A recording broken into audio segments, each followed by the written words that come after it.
Hi everyone. Anybody listening in real time and had the thought that I'm gonna be back on here doing an episode before I publish my book because I said I'd be back on here to do an episode like after I publish it. You are correct. I'm on here doing an episode before I published it. I really need to get on here, but um I do want to say about the book. Like I'm in a little bit of a venti mode today. And feeling a little bit anxiety, but like I just want to say I am so fucking pissed at the formatting. I'm pissed at the formatting for this fucking book. It is so hard. And like to hire out to get like proper formatting done for publishing is like not cheap, especially if you want it done correctly. Um and I just don't have the money for that. So like I have been teaching myself, I've been writing notes, and I have spent the last 2 days just trying to figure this part out because I need to figure out if I could get this right, I can fucking publish it. Everything else is done. And I'm just fucking frustrated, but it is going to get published this week. I'm still going to meet my goal. I will not stop until I meet my goal of publishing this week. So I'll be back for an episode about that. But I can't remember the last time that I was like, oh my God, I need to get home and I need to open up my laptop and talk to it. Talk to my laptop. I can't remember the last time I felt the need to get on here and to record myself doing it too. So here I am. So it's I, oh, it's 11:30 in the morning and a shit show just took place at the vet's office. So like I brought Caesar in because he's got this thing with his lip. Like something happened and it cut his bottom lip open and it was swollen and it's been like leaking blood every so often for the last few days. So I had called to make him an appointment because I want that looked at. Um, because this fucking cat, I mean, shit, he's been through enough. He's the one that has to get meds twice a day for the rest of his life. Um, and anyways, so that appointment was at 10 o'clock this morning. And so unfortunately, I had to wake up to an alarm. Boo! Boo to alarms.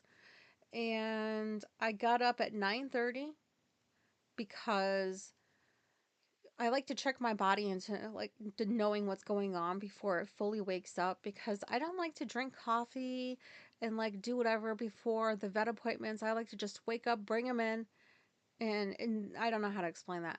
Um, I didn't want to poop while I was there. That's why I didn't drink coffee. I really wish I didn't say that. And so, oh, who's at the door? Let me see.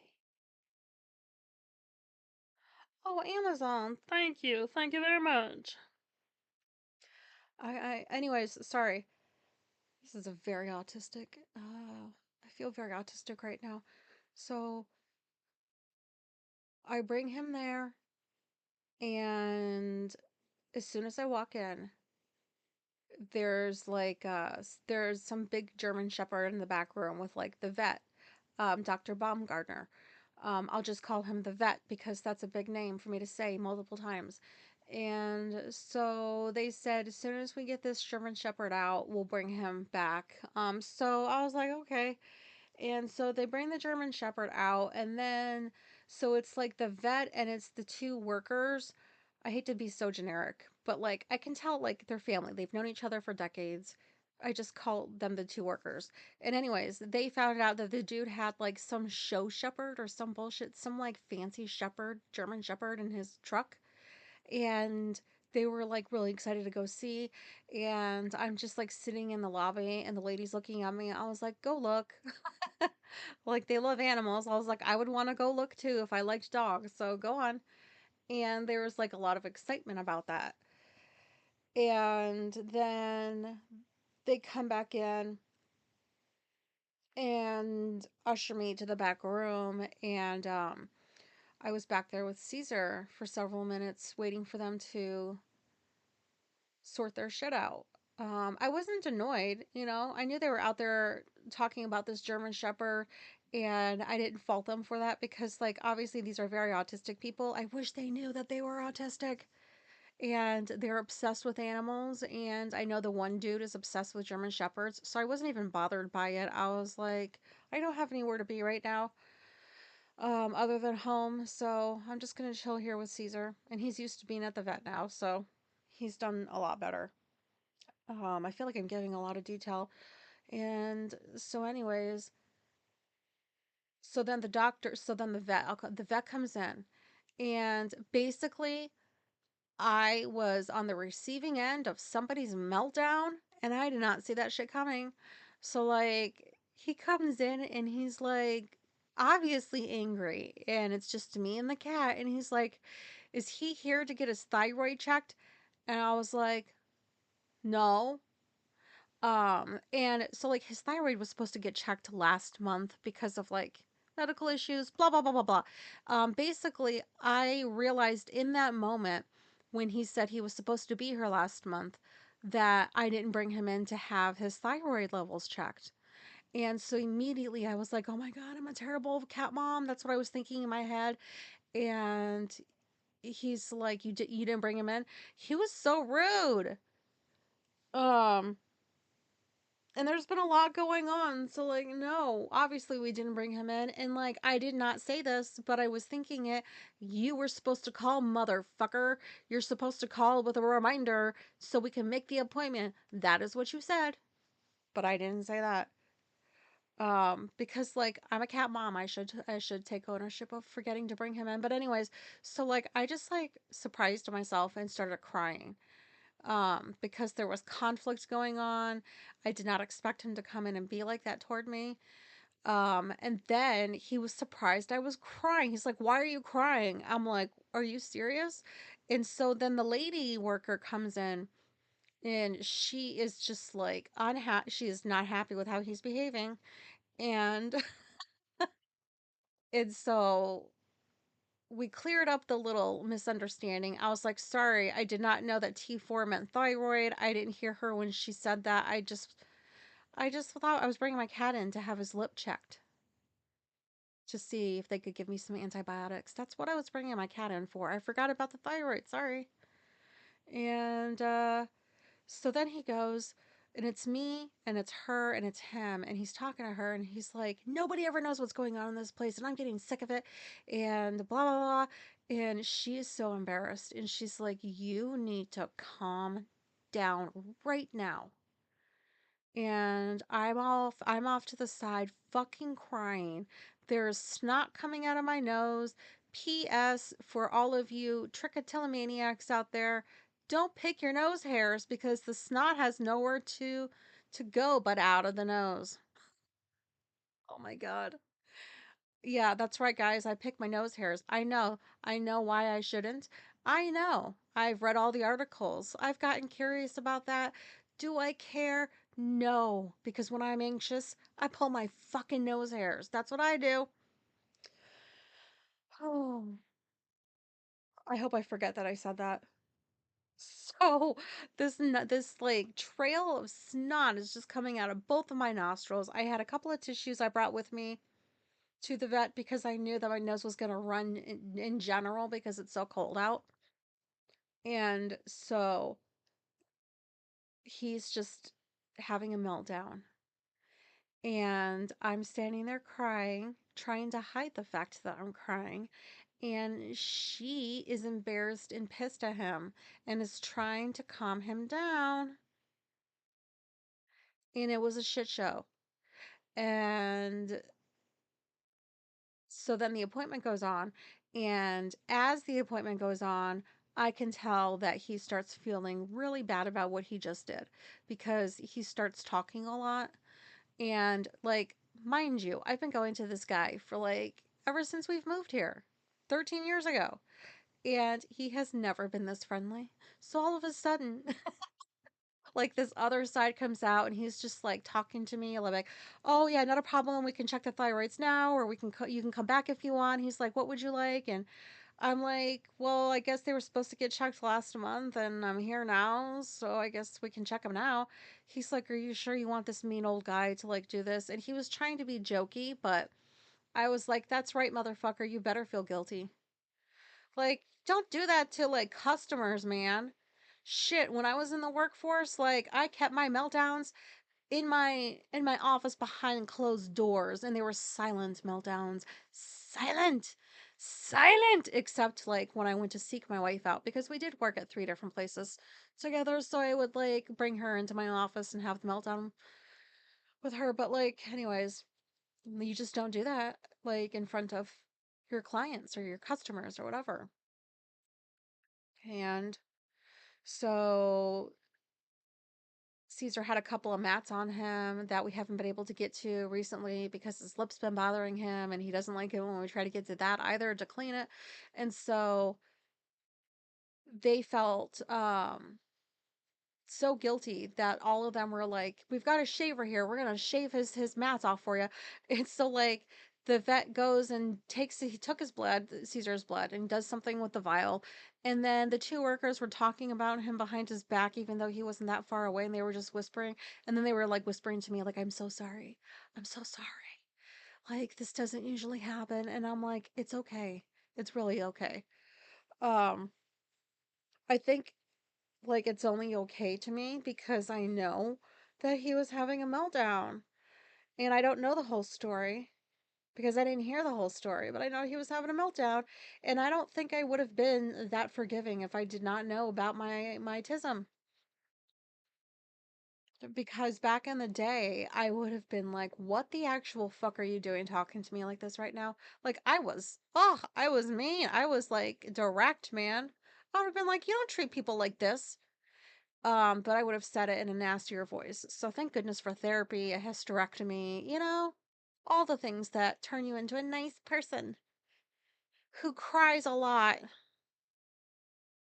I miss the days when like I just had that switch and I could keep it off. And but yeah, you know how embarrassing it is to just like not just cry. Like, okay, I can cry in front of people, whatever, that's okay. I'm okay with that, but the snot is embarrassing, especially when I don't have any tissues. And she hands me like a paper towel, and I'm thinking like, thanks. Like that's not helpful. It's rough and it's not really catching anything. Like I'm not gonna blow my nose into a paper towel. I don't even like blowing my nose in front of anybody. I don't like doing that in public. And like there was times when I had a crumbled tissue that I was pressing against my nose, and I would take the crumbled tissue away, and there would be a trail of snot following it, and one of them would see the trail of snot, and I died inside a little bit. I came back to life, but I died because that was so embarrassing. Even though like it's not my fault what the fuck was going on in that clinic at 10 o'clock this morning. And so the vet was so friendly and just talk, tell me all kinds of stuff about Caesar and his like paperwork and like the medication. I have to give him antibiotics twice a day for the next week, um, because he can't see what's causing it. So we're just gonna keep an eye on it. But I don't know, like, and then he just pretty much like just talk, nice, followed me out until I was out of the clinic. He did apologize at the end. He's like, "I'm sorry." He's like, "I shouldn't have said that or treated you like that." And I'm like, "It's okay." I mean, it's not, but like it is because I understood. I gotta take a sip of my coffee. I don't mind if I have to go poop at home. I actually wish I didn't say that either. So how much time did I spend on that? Okay. So I feel a little bit better after having like gotten some of that out. I was just shocked. Like, I don't find myself in situations like that. Usually like somebody else is on the receiving end of my meltdown, and it's usually my wife. Um, so part of me like was also, while I was upset and I felt like a shit cat mom, and like I was surprised, like, how is he acting like this? Like, is this seriously happening right now? Like, does he not realize like this is not professional? This is not professional. Like in all of that, all of those feelings I was having, I still had like some clarity with my thoughts, and I was like, he looks like he's having a meltdown.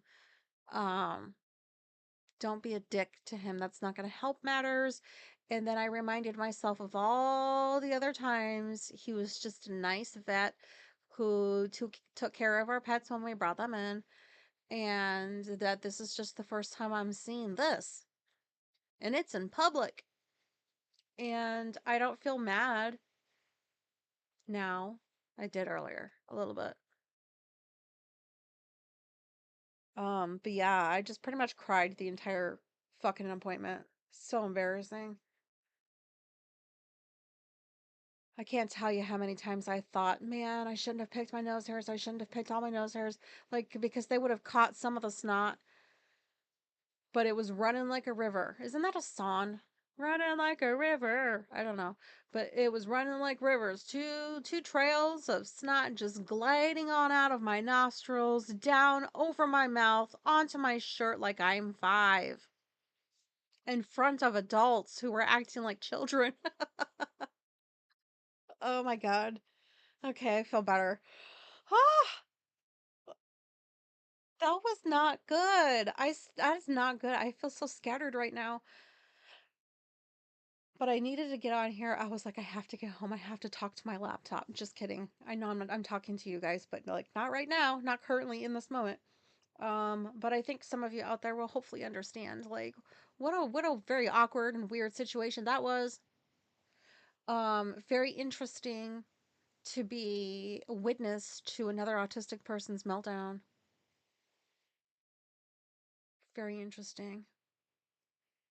And that dude is like, he's got to be late 50s, at least early 60s. Like, he's an older man. And I'm like, oh,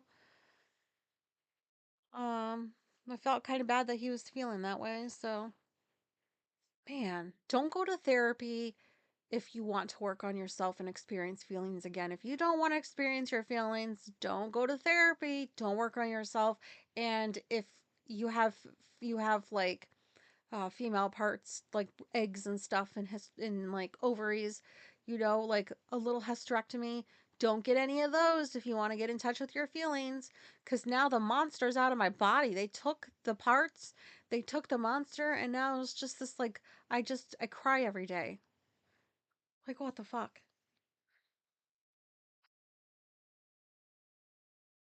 Thanks for listening to that. I sure would like to hear if anybody has experienced something like this before. Um, Anybody that can relate, please email me or message or comment, whatever you call them these days. So anyways, I might as well just like who's autistic this week? Nobody asked. Okay, so did anybody, I don't know if anybody outside of America, the dumpster fire of this country, has Peacock or has access to like certain documentaries, but like there was this one that came out back in March on Octomom. And I looked at the rating and I saw it was like a 5 point something. And I was like, yeah, no. Because in my mind, I remember she was a bit nuts. That's how I thought of her. Like, who doesn't know who Octomom is and how, like, you just saw her on TV every fucking day. And they would show her, like, just losing her shit with all these kids. And I remember thinking, like, once I found out that she had not 8, but a total of 14 kids, I remember thinking, wow, she must really need to feel loved to have that many children. And so anyways, I decided that I would pass that documentary up based on that rating. Well, I circled back around to it. The rating didn't change much, but like I looked at some of the good comments and I was like, she is somebody that like I do find people fascinating, and I did follow Octomom a bit back in the day, so let me just see what this documentary looks like, because sometimes when you watch documentaries it's like people don't know how to do them. They are like they mess the timelines up. They're constantly jumping back and forth with timelines, which is confusing. The interviews suck. The archival footage sucks. People like there's just bad documentaries out there. I thought that's what this would be. And so I watched it. There's like 6 episodes. And yes, she really has some shit to work on. Like, but like, don't we all? But even she said that she probably would have been diagnosed with ASD as a child. She said that. That was the first and, like, I'm pretty sure the last mention of anything that has to do autism related with her, because then, like, she was talking about her kid who I think she said has profound autism. I don't really care for that label, profound autism. Like, that's for another day and time though. But like, she didn't ever bring it up again regarding herself. And so, like, after about 15-20 minutes, I thought to myself, this bitch seems pretty normal. And she actually seems like pretty autistic. And then she mentioned like the ASD, and then I was like, oh, well, you're definitely autistic. Like, routines, like very type personality, like uh she's asexual. Like, whoa, she just was like, yeah, I'm asexual. And she was like, ooh, like when she mentioned sex, like, that was so hilarious. I was like, oh my god, look at her just like saying that out in public. She's asexual.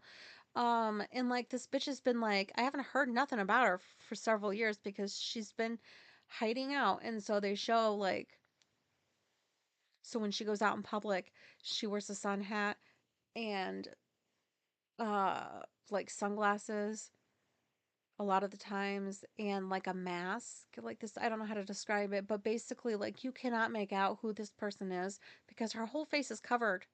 And she's like, you know I feel the most free when I'm out in public, and I feel like I'm hiding like this. And I'm like, oh my god, this is the exact sort of shit that I would do if I had the courage. And it was hilarious and weird. And her kids were like, yeah, this is mom. I'm like, oh my god, you're so autistic. She just seems like a normal person. She's quirky. She was funny. Um, she's got some stuff to work on, but like, yeah, bitch isn't crazy, in my opinion. Like, it was very surprising. I did not expect that. I expected to watch a documentary about somebody that was just like histrionic or something, not like, yeah, I had 14 kids. And they're smart kids too. Like, what the fuck? Like, crazy. It was a good documentary, in my opinion. And I take back what I said about IMDb ratings because they are biased, especially, they just are, some of them. Because, like, I've passed up some shows and some documentaries before based on the rating just to find out, like, it's a bunch of assholes just saying a bunch of bullshit because they disagree with something on there. Like, I don't know how to explain it, or what, nothing comes off the top of my head. But anyways, that was a good documentary. Um, I really should like just get off of this now, but I really need to know this too. So like, is like, I don't know if this is like food porn or if that's a thing I just made up just now, or if that's like a term I heard somewhere.